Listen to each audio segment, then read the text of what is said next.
창세기 40장 23절 말씀이에요. 오늘 한 절 말씀입니다.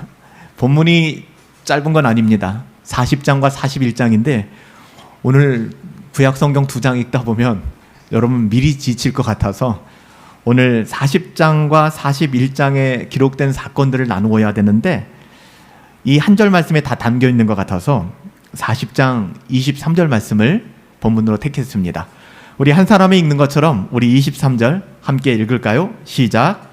술 맡은 관원장이 요셉을 기억하지 못하고 그를 잊었더라. 술 맡은 관원장이 요셉을 기억하지 못하고 그를 잊었더라. 오늘 창세기 40장 23절 말씀을 가지고 하나님의 말씀을 함께 증언하도록 하겠습니다. 사람은 잊지만 하나님은 기억하신다. 저는 오늘 본문을 보면서 하나님께서 제게 주신 마음이기도 하고요. 오늘 설교의 제목이기도 합니다. 우리가 믿음을 가지고 살아가다가 하나님에게 잊혀졌다라고 생각되어질 때가 있어요. 그렇죠? 이것보다도 더 힘들 때가 없어요. 그러니까 예를 들면 말라기서에 나오는 이스라엘 백성들처럼 내 삶이 개판 5분 전이고 나 경건생활도 떠났고 나는 나의 어떠함으로 충만해서 누가 봐도 나는 정말 허접한 인생을 살아가고 있어. 그래서 내 안에 하나님이 아니 계신 것 같아. 이러면 그래도 좀 위기의식이 좀 덜해요. 왜? 회개하고 돌아오면 하나님이 다시 돌아올 것 같은, 그것도 말도 안 되는 생각이지만 그런 마음이 드니까. 그런데 우리가 믿음 가지고 살아간다고요. 정말 믿음 가지고 살아가고 힘들고 어렵고 고단한 인생길이지만 믿음을 가지고 정말 살아나려고 애썼는데 하나님이 나를 잊어버리신 것 같은 마음이 들 때가 있는 거예요. 여러분 그런 적 있으세요? 진짜 온 마음 다하여 하나님 앞에 내 마음을 들이며 살아가는데 하나님이 나를 잊어버리신 것 같은 거예요. 저는 그렇게 생각해요. 믿는 사람들에게 있어서 육신적으로 힘든 거 진짜 힘들거든요. 여러분 육체적으로 힘든 거 우리가 과소평가할 수 없어요. 뭐 불면증이 있다, 뭐가 어떻다. 여러분 맨날 밤을 새면서 육체적인 노동 해보세요. 다 금방 골아떨어져 잠잡니다. 불면증이 어디 있어요? 여러분 우리가 육신에 대하여 고단함과 육신의 아픔에 대해서 과소평가하는 경향이 있는데 그거 굉장히 큰 역할을 합니다. 그럼에도 불구하고 아무리 육체적으로 힘든 일, 고단한 일, 때로는 정신적인 스트레스를 받는다 할지라도 하나님의 자녀들에게 있어서 진짜 괴로운 것은 하나님이 나를 잊어버렸을지도 모른다라는 그 마음이에요, 여러분들. 이 마음 속에 놓여져 있으면은 정말 살 수가 없어요. 세상에 소망이 없으니까. 여러분 오늘 우리가 계속해서 요셉의 삶을 보고 있는데 요셉이 애굽에서 총리가 되기 전까지 보냈던 13년의 세월에서 가장 힘든 문제 싸움이 바로 이거였어요. 하나님이 나를 잊어버리셨나 보다.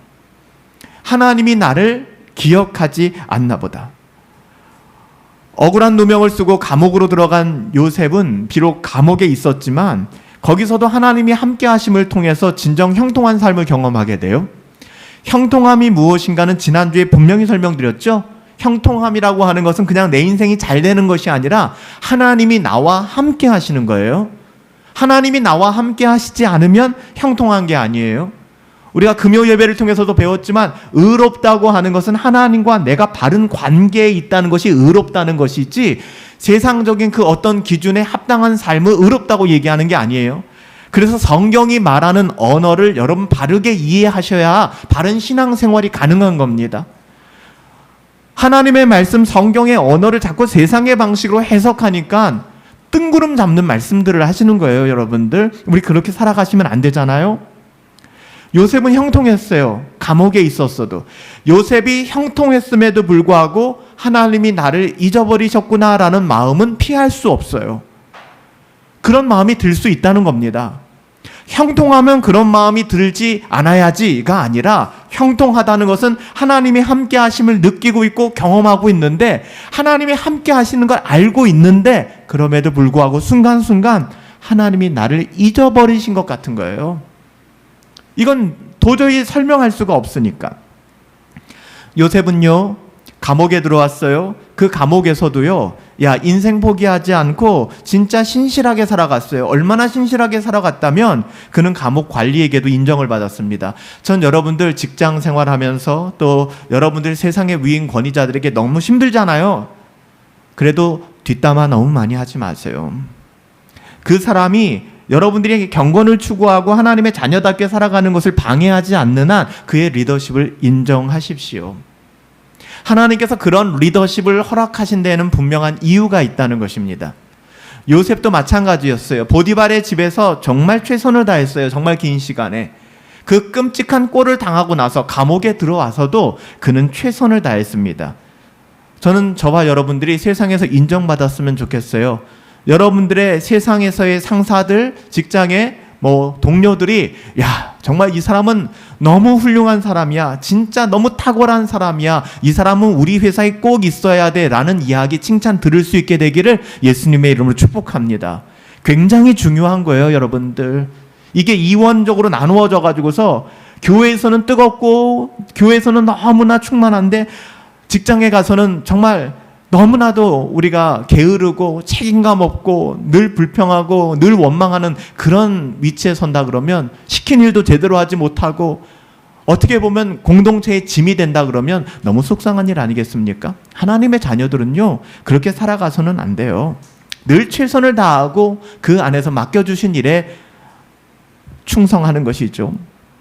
요셉이 그랬어요. 요셉이 감옥에서 뭐 하고 싶겠어요? 감옥 가보셨어요? 아무도 안 계시잖아요. 여러분 감옥 가서 뭐 하겠어요? 구치소 가서 뭐 하겠어요? 그냥 벽 보고 앉아 있는 거예요. 할 거 아무것도 없어요. 근데 거기서 최선을 다했다는 거예요. 요셉이. 진짜 놀랍지 않아요, 여러분들? 이게 하나님의 자녀들입니다. 마음 같아서는 분노가 있죠. 마음 같아서는 자기를 증명하고 싶죠. 근데 요셉은 잠잠하며 그 안에서 맡은 바 충성을 다했고 그 모습이 아무도 안 볼 것 같지만 간수장의 눈에 들어왔습니다. 그리고 간수들에게 인정을 받기 시작했어요. 그리고 그 감옥 안에서도 오히려 죄인들을 관리하고 섬기는 그런 위치로 간수장이 요셉을 세우게 됩니다. 얼마의 시간이 지났는지 정확하게 성경은 기록하지 못하지 않지만 그 지난 시간들이 요셉에겐 진짜 괴로운 시간들이었을 거예요. 시간이 지났는데 성경은 그 후에라고 기록하죠. 창세기 40장 1절을 보면 그 후에라고 시작하는데 요셉이 감옥에 들어온 후에라는 말이겠죠. 바로 왕의, 그러니까 이집트의 황제였던 파라오의 술 맡은 관원장과 떡 맡은 관원장이 등장합니다. 이 사람들이 파라오의 노여움을 사가지고서 감옥에 들어오는 정치범이죠. 사건이 벌어져요. 떡 맡은 관원장, 술 맡은 관원장이라고 얘기하니까 이게 뭐야 할 수 있는데 여러분 아시는 것처럼 떡 맡은 관원장, 술 맡은 관원장이라고 하는 사람들은 왕의 음식에 간을 보는 사람들이에요. 왜냐하면 파라오를 독살하려고 사람들이 술에 독을 넣을 수도 있고 떡에 독을 넣을 수도 있기 때문에 왕의 최측근들이 그것을 맛을 보는 겁니다. 그러니까 왕이 가장 신뢰할 수 있는 사람들이 떡 맡은 관원장, 술 맡은 관원장이었어요. 그런데 이들이 어떤 정치 비위에 연루되었는지는 모르겠지만 이 사람들이 감옥에 오게 되었다는 것입니다. 이 순간에 요셉의 실력을 알고 있었던, 요셉을 인정하였던 간수장은 이 거물급 정치범들에 대하여 요셉이 섬길 수 있도록 그렇게 조치를 하게 됩니다. 요셉이 그들을 돌보기 시작한 것이죠. 수종 들기 시작한 것이죠. 근데 어느 순간 그 두 사람이 각각 꿈을 꿉니다. 술 맡은 관원장, 떡 맡은 관원장이 꿈을 꾸게 되죠. 우리가 요셉의 이야기를 이야기할 때, 요셉의 삶을 이야기할 때 이 꿈이라고 하는 것이 진짜 중요한 역할을 하는데 또 오해하시지 말라고 다시 말씀드려요. 오늘날에는 하나님이 꿈을 통해서 역사하지 않으세요. 이유는 간단해요. 성경으로 하나님의 계시가 완성되었기 때문에. 하지만 구약 시대의 특별한 시점에는 성경이 완성되지 않았기 때문에 하나님이 계시적 성격을 가지고 꿈을 통해 역사하셨던 것입니다. 그래서 요셉의 사건에 꿈이라는 것이 자주 등장하는데 하나님께서 꿈이라는 매개체를 통하여 하나님의 뜻을 드러내시는구나, 계시하시는구나. 그리고 이것은 구약의 한 시점의 사건이지 지금은 꿈을 통해서 계시할 필요가 있다 없다?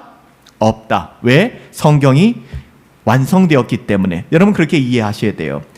하나님께서 인간을 통해 뭔가를 하시기 위해 당시에는 꿈을 통하여 계시적 성격으로 역사하셨습니다. 요셉이 어느 날 일어나서 만약에 이게 능동적이지도 않고 적극적이지도 않고 그냥 시켜서 하는 일이었다면 그 정치범들의 표정이 어떤지, 그 마음이 어떤지 살필 수 있겠습니까? 근데 요셉은 그렇지 않았던 거예요. 감옥에서도 그 맡겨주신 일에 충성했던 것이죠.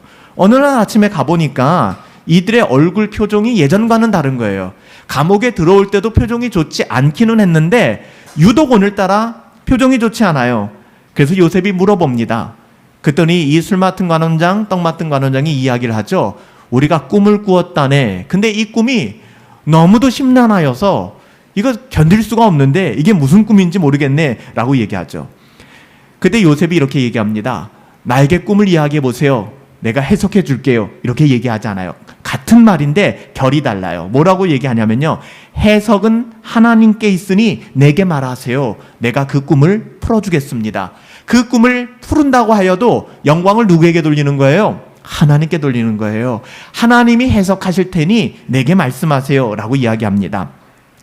술 맡은 관원장이 먼저 요셉에게 이야기를 하죠. 내가 꿈을 꾸었는데 세 그루의 포도나무를 보았고 그 나무에 세 가지가 있어서 싹이 나고 꽃이 피는데 포도송이가 연글더라는 겁니다. 그리고 그 포도송이를 따서 자기 손에 있던 잔에다가 즙을 짜가지고서 파라오에게 그 잔을 올려드렸습니다. 이런 꿈을 꾸었다는 것이죠. 요셉이 이렇게 이야기합니다. 이 세 가지라 하는 것은 사흘을 의미합니다. 사흘 안에 술 맡은 관원장, 당신이 포도주를 즙을 내서 왕에게 올려드리고 그 왕이 그것을 마셨던 것처럼 당신은 다시 복권되게 될 겁니다. 당신은 다시 왕이 부르게 될 것입니다. 이렇게 꿈을 해석해 줍니다. 이 좋은 꿈의 해석을 들은 떡 맡은 관원장도 그냥 기대하는 마음이 있었겠죠. 그래서 그 길조를 듣고서 나도 한번 구해보자 해서 요셉에게 자기의 꿈을 이야기합니다. 그의 꿈은 신떡 세 광주리가 있는데요. 자기 머리 위에 그 신떡 세 광주리가 있는 것을 보았습니다. 근데 갑자기 새들이 몰려오는 거예요. 그 새들이 그 떡을 먹어버렸습니다. 요셉은 이 꿈을 향하여 세 광주리 역시 3일을 의미합니다. 여러분, 떡 맡은 관원장이 듣기 좋은 메시지를 주지 않았어요. 있는 그대로의 메시지를 줬습니다. 바로가 당신을 부를 것인데 당신은 사흘 안에 처형을 당하게 될 것입니다. 당신의 시체를 새들이 뜯어먹는, 즉 당신의 떡을 새들이 먹는 것 같이 당신은 그렇게 될 것입니다. 있는 그대로의 꿈을 해석해 주었습니다. 여기서 요셉은 이런 기대를 했을 거예요. 그 꿈대로 되었어요. 떡 맡은 관원장은 어떻게 보면은 숙청을 당했고, 그리고 술 맡은 관원장은 다시 복권되었습니다. 요셉은 이제 복권이 될 사람인 술 맡은 관원장에게 특별한 부탁을 하게 됩니다. 자기의 해석대로 복권이 되면 자기를 생각하고 은혜를 베풀어 감옥에 있는 나를 좀 구원해 주십시오. 여러분, 우리는 그렇지 않겠습니까? 이 진짜 요셉의 삶에서 너무너무 가장 힘든 시기였어요. 이 시기가. 저 같아도 이 시기에는 못 견뎠을 것 같아요. 기대했을 거 아니에요. 형들이 나를 팔았던 이유는 여기 있구나. 내가 애굽에 팔려온 이유도 여기 있었구나. 내가 보디발의 집에서 이렇게 충성 봉사했는데 그렇게 어떻게 보면은 강간범으로 몰려가지고 감옥에 들어오게 되고 내가 이 모든 추한 꼴을 당하게 됐던 이유가 여기에 있었구나. 마지막에 이 술 맡은 관원장의 꿈을 내가 해석함으로 말미암아 나는 이제 아버지의 집에 돌아갈 수 있겠구나. 나는 이제 석방될 수 있겠구나. 이 모든 것은 하나님의 주권과 섭리하심이야. 내 인생 여기까지야. 이 또한 지나갔구나. 나는 됐어. 이 생각하지 않았겠어요? 그러니까 부탁하는 거예요. 술 맡은 관원장이시오. 당신이 만약에 복권된다 그러면 요셉, 내 이름의 두 글자를 기억해 주세요. 그렇게 이야기했습니다. 여러분, 근데 우리가 오늘 읽은 성경 구절은 뭐라고 얘기해요? 너무 단순하게 얘기하잖아요. 술 맡은 관원장이 요셉을 기억하지 않더라. 그를 잊었더라 라고 기억합니다. 여러분, 이쯤 되면 술 맡은 관원장이 잊은 게 아니라 하나님이 나를 잊어버리신 거 아니야? 난 뭔가 좀 누락된 거 아니야? 내 이름이? 난 도대체 뭐야? 하나님 이러시면 안 되잖아요. 이건 아니지 않습니까? 술 맡은 관원장이 왜 내 이름을 잊어버려요 하나님? 여러분, 이런 적 있지 않으세요? 여러분, 우리가 인생에서 이런 시기를 만날 때가 있지 않을까요? 요셉은 그 사람의 기억 속에서 까맣게 잊혀지고 말았습니다. 성경에 나오는 안타까운 표현 중에 하나가 저는 이 구절, 가장 안타까운 표현이라고 생각해요.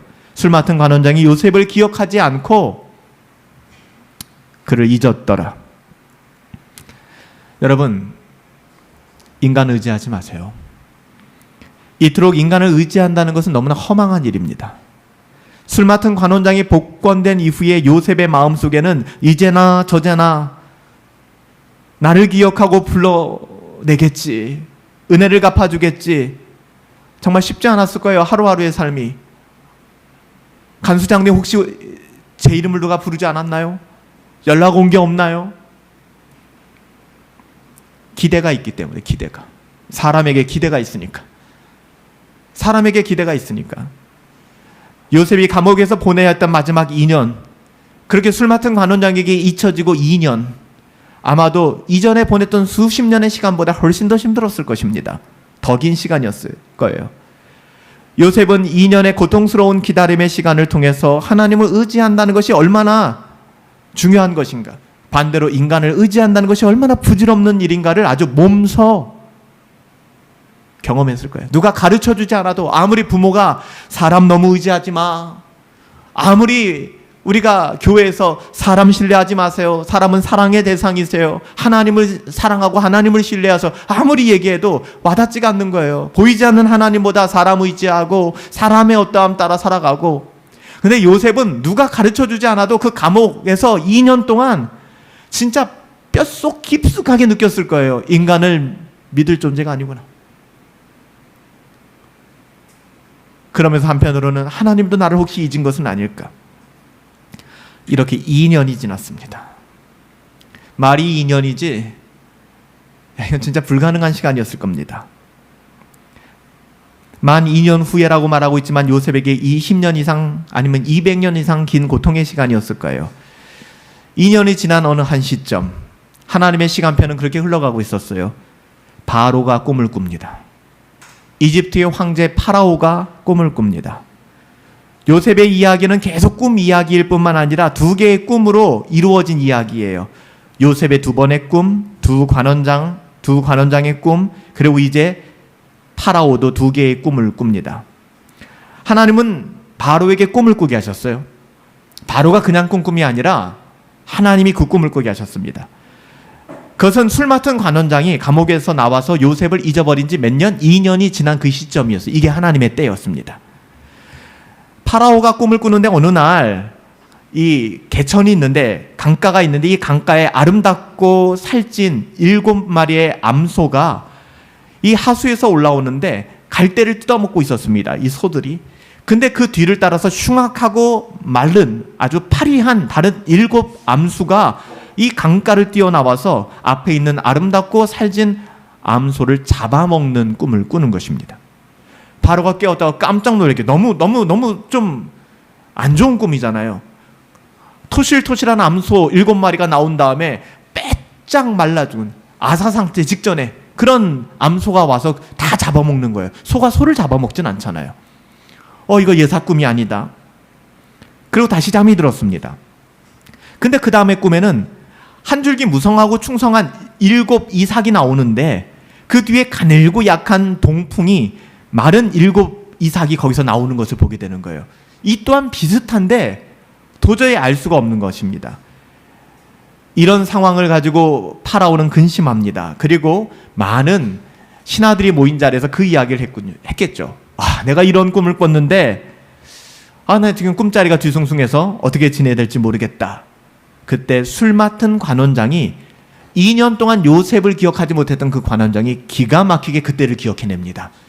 여러분, 이것도 왕을 위함도 아니고 요셉을 위함도 아니에요. 자기의 성공을 위함입니다. 인간은 그래요. 거기서 술 맡은 관원장이, 왕이시여, 2년 전에 제 꿈을 기가 막히게 해석한 사람이 감옥에 있나이다. 요셉을 위한 것도 아니었어요. 파라오를 위함도 아닙니다. 자기의 입신양명을 위해서 그렇게 이야기한 거예요. 결국에 여러분, 이 사건을 통해서 요셉은 파라오 앞에 서게 됩니다. 요셉은 드디어 감옥에서 나와 왕 앞에 서게 되는 거예요. 요셉은 자신의 꿈의 해석 능력을 크게 칭찬한 바로 앞에서 하나님께 영광을 돌리는 분명한 태도를 견지합니다. 똑같이 이야기해요. 41장 16절에 파라오 앞에서 요셉의 이야기입니다. 요셉이 바로에게 대답하여 이르되 내가 아니라 하나님께서 바로에게 편안한 대답을 하시리라. 그러니까 내가 하는 게 아니다. 하나님이 하시는 것이다. 저는 꿈의 해석은 아니지만 하나님이 예언의 말씀을 들고 설교하는 목사가 가져야 될 마음이 저는 이 마음이라고 생각해요. 또 목사의 설교를 듣는 성도님들의 마음도 저는 그 마음이길 바라요. 여러분, 이 말은, 이 설교는 제가 여러분들에게 드리는 말씀이 아니라 하나님께서 여러분들에게 주시는 말씀이에요.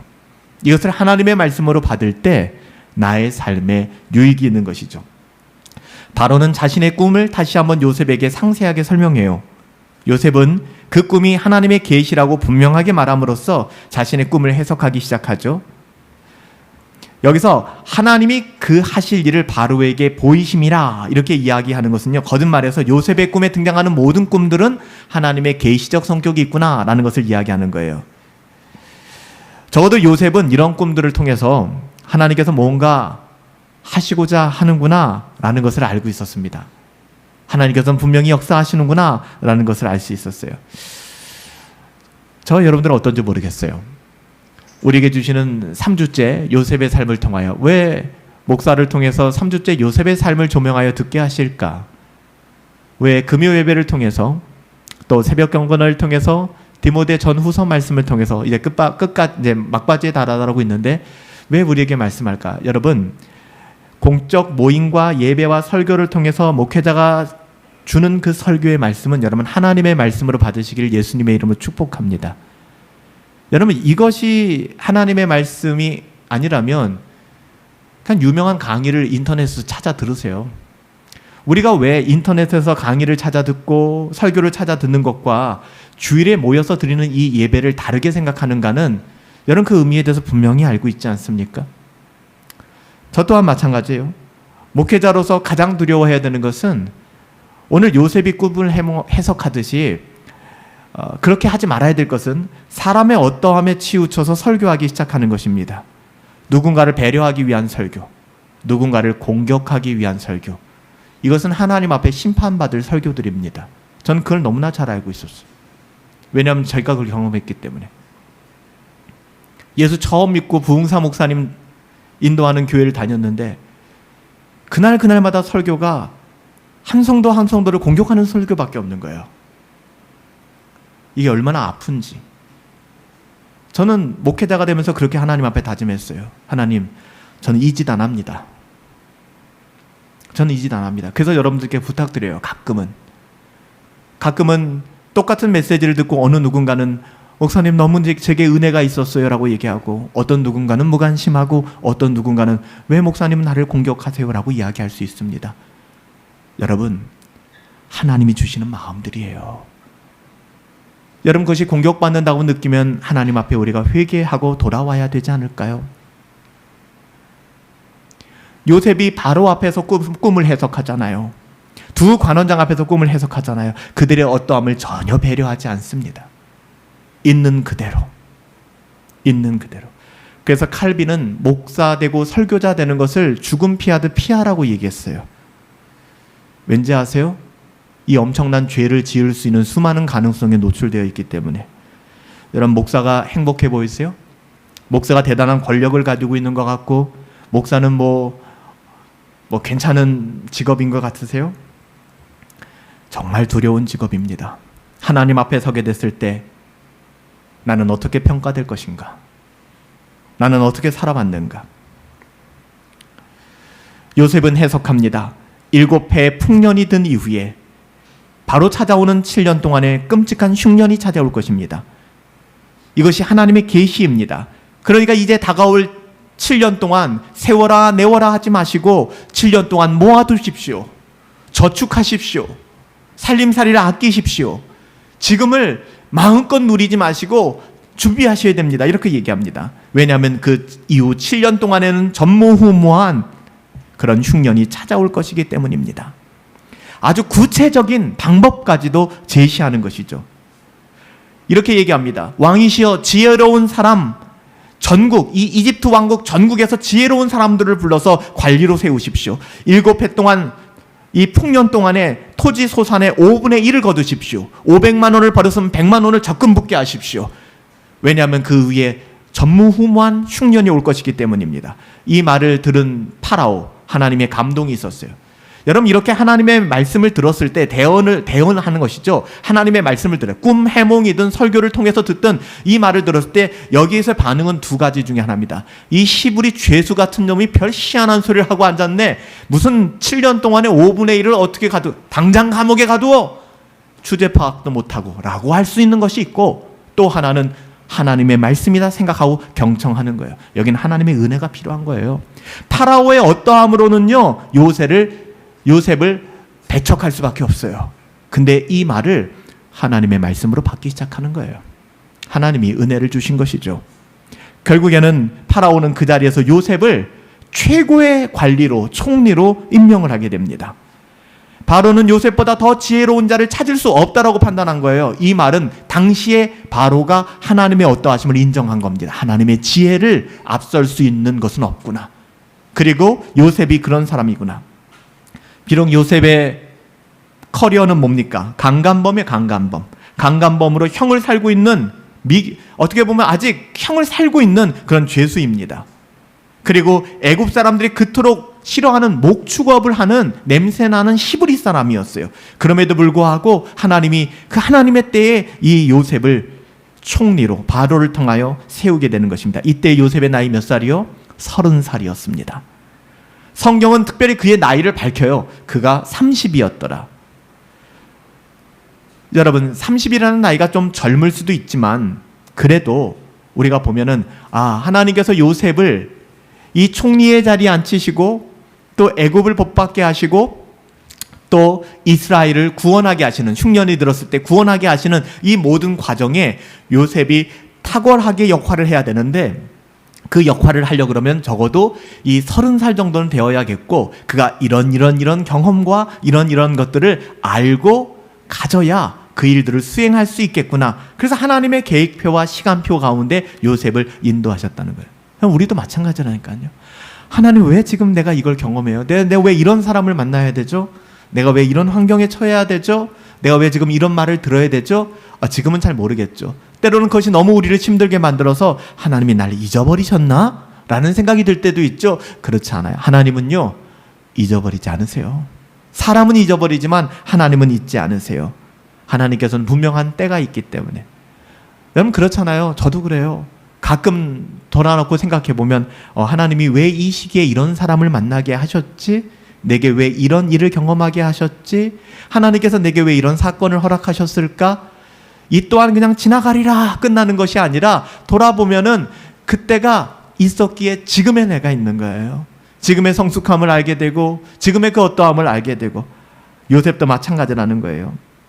바로는 요셉을 모든 영광보다 더 높은 영예를 주었다라고 얘기합니다. 심지어는 창세기 41장 40절에 나는 너보다 높음이 보좌뿐이라, 다시 말하면 요셉 외에 높은 사람은 파라오밖에 없는 그 애굽의 이집트, 여러분 그 대제국의 서열 2위가 되었다는 것입니다.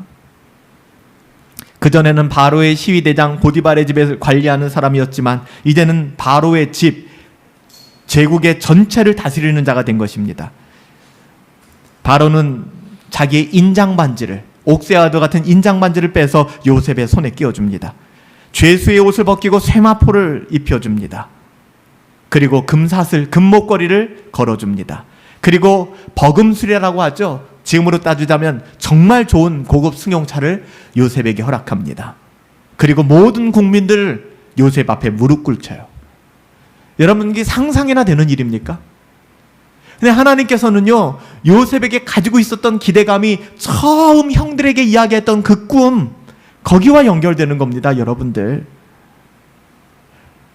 바로가 요셉에게 준 전권은 정말 그야말로 백성을 죽일 수도 있고 살릴 수도 있는 권세였어요. 이걸 누가 했다고요? 여러분, 누가 요셉에게 이런 권세를 줬어요? 이집트 왕 파라오가요? 그렇게 생각하신다면 믿음의 눈이 없는 겁니다. 여러분, 이집트 왕 파라오가 아니에요. 요셉을 기억해낸 게 누구예요? 술 맡은 관원장? 그렇게 생각하시나요? 천만의 말씀이에요. 하나님입니다. 하나님이 기억하셨고 하나님이 높여주신 겁니다. 이걸 못 보니까 자꾸만 또 파라오 바라보고, 야, 파라오가 역시 내 마음 시원케 하시는 분이시구나. 내가 그분께, 내 주군께 정말 충성해야지. 이런 식인 거예요. 여러분, 파라오가 기억한 게 아니라 하나님이 기억하셨어요. 술 맡은 간원장은 잊어버렸어요. 여러분, 그가 무슨 요셉 기억해서 그거 기억해냈겠어요? 지 입신양명이어서 기억해낸 거지? 하나님이 기억하게 하신 거예요. 이유는 뭐예요? 요셉을 데리고 오기 위하여. 여러분, 이쯤 되면 우리는 이 말씀들을 통해서 요셉의 삶을 통하여 요셉의 삶 속에서 함께 하신 하나님을 우리의 삶 속에서 좀 찾아내셔야 되지 않겠어요? 우리가 살아온 지난 모든 순간 속에서 그것이 설령 우리가 이해할 수 없는 터널, 있잖아요, 여러분들. 우리가 이해할 수 없는 터널. 그 터널 같은 시간이 있다 할지라도 우리는 요셉의 길고 고난했던 삶 속에서 하나님이 함께 하셨듯이 형통한 삶, 우리도 함께함을. 와, 내 삶은 형통해. 여러분, 자꾸만 사람들한테 난 실패했어. 내 삶은 거지 같아. 여러분, 그렇게 말하지 마세요. 진짜 거지같이 됩니다. 여러분, 정말 입술로 범죄하지 마세요. 특히 믿음의 사람들에게, 연약한 지체들에게 그런 얘기하지 마세요. 나 힘들어, 나 죽겠어, 나 왜 문양인지 몰라. 하나님 앞에 진짜 크게 혼납니다. 긍정의 언어를 쓰세요. 하나님이 함께 하시잖아. 난 지금 이해할 수 없지만 난 침묵할래. 하나님이 함께 하시니까. 대부분 우리가 우리의 삶이 이 모양이 된 데에는 하나님의 어떠하심 아니에요. 요셉처럼 신실하셨어요? 요셉처럼 성실하셨어요? 다 우리 뜻대로 하려고 그러고, 다 불성실하고, 달면 삼키고 쓰면 뱉으려고 하고, 그런 방식으로 살다가 우리 이렇게 된 거 아닙니까? 근데 왜 그 책임을 하나님께 전가하고 내 인생 망했다고 얘기해요? 진짜 망하기를 원하세요? 여러분, 요셉의 삶을 통해서 전 여러분 많이 배우셨으면 좋겠어요. 적용할 수 있었으면 좋겠어요. 여러분, 부모님들이 모여서 우리 왜 이렇게 되는지 모르겠어, 인생 뭐 재미없다 이러는 자녀들이 뭘 배우겠습니까? 믿음 있는 사람들이 그런 얘기하는데 초신자들이 뭘 배우겠습니까? 여러분, 요셉을 보세요. 요셉을. 우리의 삶에 찾아왔던 모든 아픔과 상처마저도 하나님의 주권과 섭리 아래 있음을, 하나님의 온전한 시간표 안에 우리는 알지 못하지만 들어있음을 우리는 바라볼 수 있어야 돼요. 여러분, 말씀 한번 정리해봐요. 우리 오늘 하나님께서 주신 이 사건을 통해서 우리에게 말씀하시고자 하는 것 다시 한번 말씀드려요. 여러분, 시간은 사람을 의지하지 말고 하나님을 의지하는 법을 배우게 하는 학교라는 것을 기억하세요. 다시요. 우리가 시간이라는 것 속에 놓여 있잖아요. 인생을 살아가면서 여러분 지금 어느 시간을 살아가고 계세요? 10대도 있고 20대도 있고 30대도 있고 40대도 있고 50대도 있고 60대도 있어요. 그 시간이라는 것은 사람을 의지하는 법을 배우게 하는 것이 아니라 사람 의지하지 말고 하나님을 의지하는 법을 배우게 하는 학교입니다. 여러분, 나이가 30이 되고 40이 되고 여러분 50이 되고 60이 되고 70이 되시면 그 시간이 지남에 따라 사람 의지하지 말고 하나님 의지하는 법을 배워나가셔야 돼요. 그게 철든 겁니다. 나이가 40이면 50이면 60이면 뭐예요? 맨날 사람 때문에 실망했다, 사람 때문에 시험 들었다, 사람 때문에 어렵다, 나 이 사람 때문에 죽을 것 같다, 맨날 그러고 사는데 여러분, 인생이 그렇게 살아가게 되는 거예요. 여러분, 하나님의 자녀들은 달라야 되지 않습니까? 잊지 마세요. 우리의 모든 순간은 하나님께 속했잖아요. 할렐루야. 한순간도 여러분 하나님께 속하지 않은 게 없다고요. 우리의 모든 인생의 시간표를 하나님께서 만들어 가시는 거예요. 여러분, 우리는 계획해야 됩니다. 당연히 계획하셔야죠. 무질서하게 살면 안 됩니다. 플랜 A도 짜시고 플랜 B도 짜시고 플랜 C도 짜세요. 여러분의 인생 규모 있게 살아가셔야 됩니다. 그런데 제가 정말 분명하게 말씀드리는 거, 그거대로 인생 될 것 같으세요? 이건 제가 억하심정이 있어서 여러분들에게 뭐라고 얘기하는 게 아니라 그거대로 안 된다고요. 그러니까 그대로 살다 안 되니까 미칠 것 같은 거예요. 왜 내 인생이 이러냐고. 원래 인생이 그런 거라고요. 하나님을 바라보실 수 있어야 돼요. 우리의 최선, 그 다음은 하나님께 맡기는 겁니다. 이게 믿음이에요. 여러분, 그렇지 않다면 저도 굉장히 논리적인 사람이에요. 그러면 오늘 당장 가가지고서 큰 마스터 플랜을 짤 것 같아요. 올 하반기까지 누가 누구를 데려오고 누가 누구를 데려오고 인원수 몇 명으로 늘리고 재정은 이렇게 확보해가고, 그래서 내년까지 등록교인 몇 명으로 만들고, 우리가 몇 명 거시적으로 잡아서 몇 년 뒤에는 교회를 어떻게 이전하고 이렇게 만들어가고. 여러분, 그렇게 됩니까? 그렇다고 해서 아무런 노력도 안 하고 그냥 뭐 하나님이 하실 거예요, 이것도 불신앙이에요. 최선을 다해서 하잖아요. 우리가 열심히 하잖아요. 하지만 하나님이 함께 하심을 기억하시고 하나님이 하신다는 것을 여러분 잊어서는 안 되는 거예요. 자기의 시간표에는 이때쯤이면 무슨 일이 일어나야 되는데 이게 있는 거예요. 근데 그게 안 되니까 하나님이 날 잊어버렸다라는 생각까지 하는 거예요. 여러분 그런 거 없다고요. 내가 이 정도까지 했으면, 가끔 그런 마음 들 때도 있어요. 하나님, 내가 8년 했어요. 이 교회에서, 이 자그마한 공동체에서 8년이나 정말 모든 거 다 쏟아부으면서 목회했어요. 그러면 우리 가족 같은 공동체 한 사람 한 사람 뭔가 변화가 있어야 될 거 아니에요. 때로는 그런 마음 들 때가 있어요. 근데 하나님이 하시는 말씀은 내가 하고 있다라는 거예요.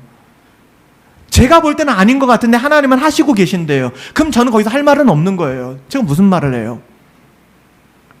저는 저의 최선을 다하여 하나님의 말씀을 전하고 가르치고 양육하고 권면하고 청하고 기도하고 교회를 세워나가는 것밖에 없는 거예요.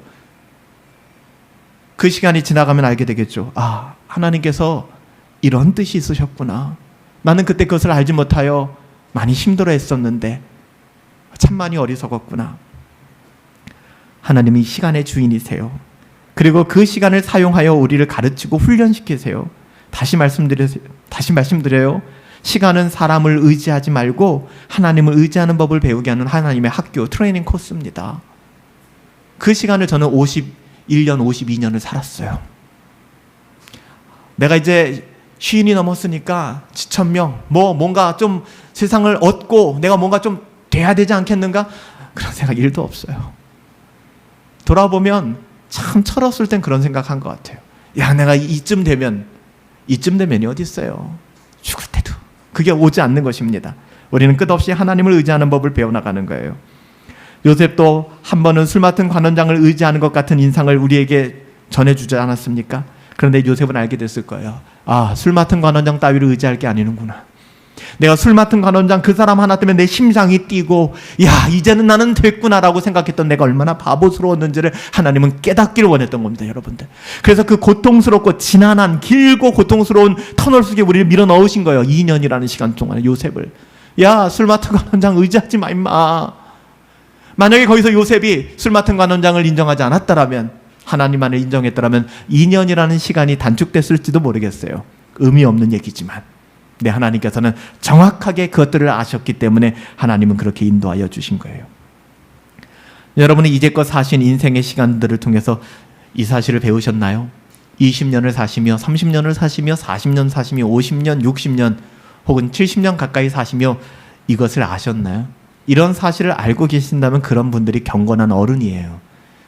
나이만 먹으면 뭐예요?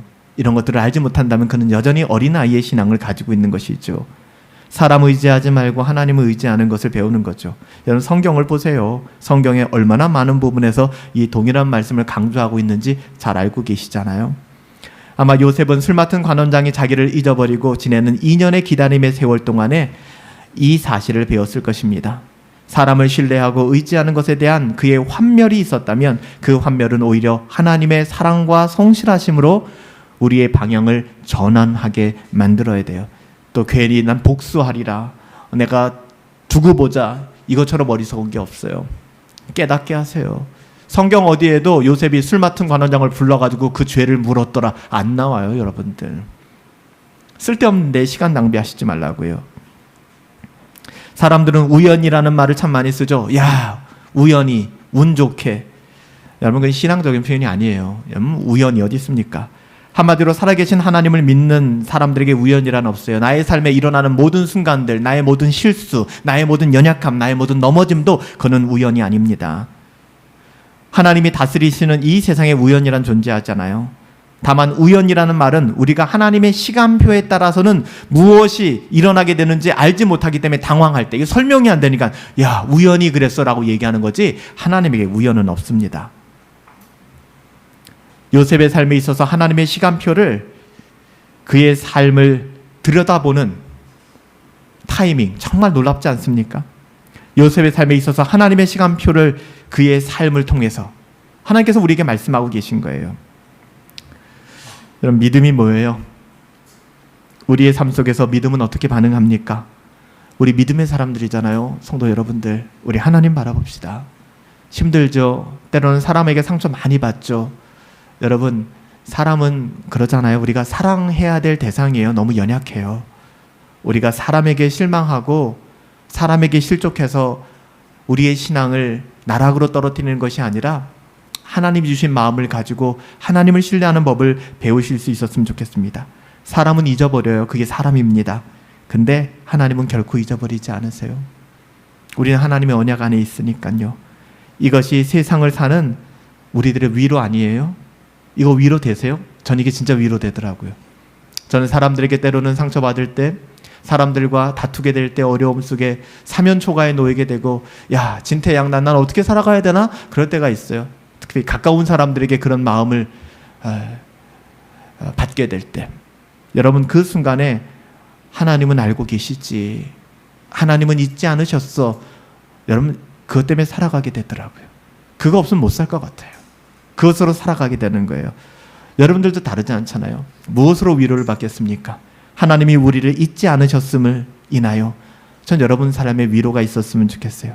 이것이 우리가 세상을 살아가는 참된 위로, 우리의 시간표를 내려놓고 나의 계획을 좀 내려놓고 하나님의 시간표 바라보실 수 있는 저와 여러분, 요셉의 삶을 통하여 이거 진짜 좀 배울 수 있는 저와 여러분 되기를 예수님의 이름으로 축복합니다. 살아계신 아버지 하나님, 요셉의 삶을 통하여 정말 어떻게 보면 그 끔찍했던 시간에 마지막 플러스 2년, 와 어떻게 이 시간을 견딜 수 있었을까? 솔직히 우리는 자신이 없습니다. 그런데 하나님께서는 왜 그 2년을 엑스트라로 덤으로 요셉에게 허락하셨는지 마지막 오늘 본문에 가보니 그 이유를 알게 되는 것 같습니다. 살아계신 아버지 하나님, 우리는 사람을 의지하기를 원치 않습니다. 사람은 우리를 잊어버리고 사람은 우리의 신뢰의 대상이 아니고 믿음의 대상이 아니지 않습니까? 하나님 바라보게 하여 주시옵소서. 하나님 신뢰하게 하여 주시옵소서. 하나님께서 주신 우리들의 삶, 하나님의 시간표, 우리가 정확하게 알 수는 없지만 하나님의 시선으로 우리의 삶을 해석하며 살아갈 수 있도록 은혜 내리어 주시옵소서. 감사하옵고 예수님의 이름으로 기도하옵나이다. 아멘.